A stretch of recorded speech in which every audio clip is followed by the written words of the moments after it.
மறைந்த விஜயகாந்த் அவர்களுடைய உடலுக்கு அரசு மரியாதை செலுத்தப்படும் என்று அறிவிக்கப்பட்டிருக்கிறது. அதோடு தமிழக முதலமைச்சர் இரங்கல் செய்தியையும் வெளியிட்டிருக்கிறார். இது குறித்த கூடுதல் விவரத்தை செய்தியாளர் ராஜா வழங்க கேட்கலாம். ராஜா, விஜயகாந்த் உடலுக்கு அரசு மரியாதைக்கு ஆணையிடப்பட்டிருக்கிறது. தமிழக முதலமைச்சர் சொல்லியிருக்கக்கூடிய இரங்கல் செய்தி என்ன?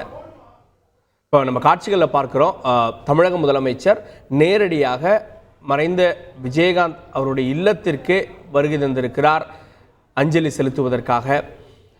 சாலிகிராமத்தில் இருக்கக்கூடிய இல்லத்திலிருந்து இந்த காட்சிகள் வந்து கொண்டிருக்கிறது.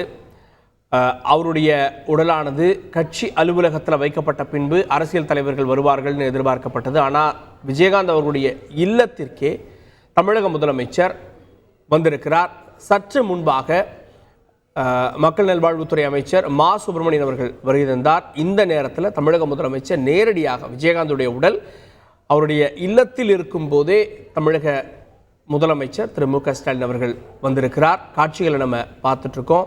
இன்னும் சற்று நேரத்தில் இங்கிருந்து விஜயகாந்த் அவர்களுடைய உடல் தேமுதிக அலுவலகத்திற்கு எடுத்துச் செல்லப்படுகிறது. அதற்கு முன்பாகவே தமிழக முதலமைச்சர் அஞ்சலி செலுத்துவதற்காக, விஜயகாந்த் அவர்களுக்கு அஞ்சலி செலுத்துவதற்காக அவருடைய இல்லத்திற்கு, சாலி கிராமத்தில் இருக்கக்கூடிய இல்லத்திற்கு வருகை தந்திருக்கிறார். அந்த காட்சிகளை நாம் பார்த்து வருகிறோம். செய்திகளை உடனுக்குடன் தெரிந்து கொள்ள உடனே சப்ஸ்கிரைப் பண்ணுங்க.